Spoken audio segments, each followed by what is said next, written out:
Good morning. It's day 18 of Lent. It's Tuesday, March 21st. I'm Father Patrick from St. Paul's Episcopal Church in Manhattan, Kansas. We're continuing our Lenten study on Paul's letter to the Romans. We're jumping right into chapter 8. The section today is chapter 8, verses 1 through 17.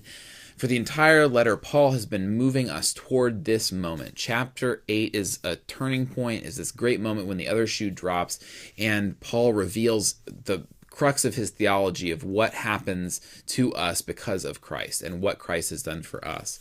So keep in mind that he's got this theology that there's two camps, the power of sin and death in one, the power of Christ in the other, that we, because of many reasons, are stuck kind of in the camp of sin, but because of Christ's sacrifice, we could be with Christ. That's the echoes of what's happening here. So Chapter 8, verse 1 through 17. It's a long section, so let's just go right for it. It's called Life in the Spirit. There is therefore now no condemnation for those who are in Christ Jesus. For the law of the Spirit of life in Christ Jesus has set you free from the law of sin and of death. For God has done what the law, weakened by the flesh, could not do. By sending his own Son in the likeness of sinful flesh and to deal with sin, he condemned sin in the flesh, so that the just requirement of the law might be fulfilled in us, who walk not according to the flesh, but according to the Spirit. For those who live according to the flesh set their minds on the things of the flesh, but those who live according to the Spirit set their minds on the things of the Spirit. To set the mind on the flesh is death, but to set the mind on the Spirit is life and peace. For this reason the mind that is set on the flesh is hostile to God. It does not submit to God's law, indeed it cannot. And those who are in the flesh cannot please God. But you are not in the flesh. You are in the Spirit, since the Spirit of God dwells in you. Anyone who does not have the Spirit of Christ does not belong to him. But if Christ is in you, though the body is dead because of sin, the Spirit is life because of righteousness. If the Spirit of him who raised Jesus from the dead dwells in you, he who raised Christ from the dead will give life to your mortal bodies also through his Spirit that dwells in you. So then, brothers and sisters, we are debtors, not to the flesh to live according to the flesh, for if you live according to the flesh you will die. But if by the Spirit you put to death the deeds of the body, you will live. For all who are led by the Spirit of God are children of God. For you did not receive a spirit of slavery to fall back into fear, but you have received a spirit of adoption. When we cry, Abba, Father, it is that very Spirit bearing witness with our spirit that we are children of God. And if children, then heirs, heirs of God and joint heirs with Christ, if in fact we suffer with him, so that we may also be glorified with him. So this last section here, verses 12 through 17, probably sounds really familiar to you. We hear it several times throughout the course of the lectionary year. This year, we will hear it this summer in late July. It's part of the readings during the summer. The next year, we'll hear it on the Feast of the Trinity, Trinity Sunday, which is the beginning of the summer of next year. And the year after that, when we're in lectionary year C, we hear this on the Feast of Pentecost, actually. So all kind of summary readings about what the promise is for us. This is a massive section, and so unfortunately I can't talk about all of it. Maybe on Sunday we can talk about more of it, but I want to focus in, just show people what this is the good news, right? This is like the Gospel of Romans, if there was a Gospel of Romans. God has accomplished something through Christ that we could not accomplish. By offering up his Son, by his Son's faithfulness, God has gotten rid of our addiction to fleshiness, our sinfulness. We now have the Spirit because of our baptism, baptized into his death. So I want to focus on the last part there where he talks about adoption, right?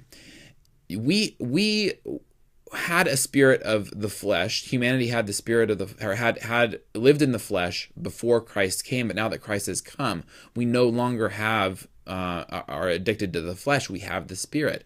And what that means is that we have been adopted. And we have two Greek words for the day today. It's a long reading. We have two words, blah, blah. I know, Father Patrick, gosh. First word of the day. These are just cool words. I want to tell you about them. The first word of the day is huiothesia. Huiothesia. It's one word, huiothesia. It's actually a feminine noun, but what it means is being made a son, or being placed into sonship, basically. And we translate it as adoption, which is what it means. But we want to make sure that we remember that this comes from son, right? That this isn't that for Paul, the idea of adoption is that we have been made like Christ, right? Christ is God's son, and so we are also God's sons and daughters. But for Paul, the masculine language here is important. So that's the first word. The second word has to do with what that means, right? So we've been adopted by Christ, or by God, as sons along with Christ. And what that means is we're not on some kind of second tier with Christ. We are heirs. And if we are heirs, then we are joint heirs. So our second word of the day is kleronomos. Kleronomos. The word that's actually here is sun kleronomos. Kleronomos means heir, but he creates this kind of new word by adding sun to the beginning of it. Sun kleronomos means joint heirs.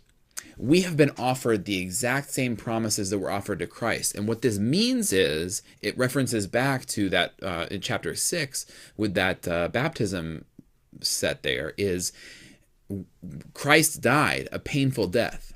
It is very likely that we who follow Christ will also die a painful death because of our witness to Christ and the powers of this world not being fans of the witness to Christ. And since we have been adopted, we are joint heirs, which means we will get the same gift that Christ got. And what was the gift that Christ got by his death? Resurrection. You are a joint heir of Christ, and you are going to receive a resurrection like Christ's. That is huge. Huge news. This is the gospel of Romans. You have joint sonship with Christ. Okay. Thought of the day. What does that mean? What do you do with that? If you have this power, you are no longer a slave to God. You are no longer a servant of God. You are a son of God. You are a daughter of God.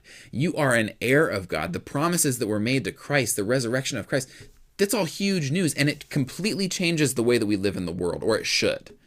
We no longer have to live as slaves to death and to sin, living in sin. We can choose to live as sons of God, as daughters of God. How are you going to do that? We're almost halfway through Lent. What is this Lent doing to help you transform yourself into a son of God, into a daughter of God?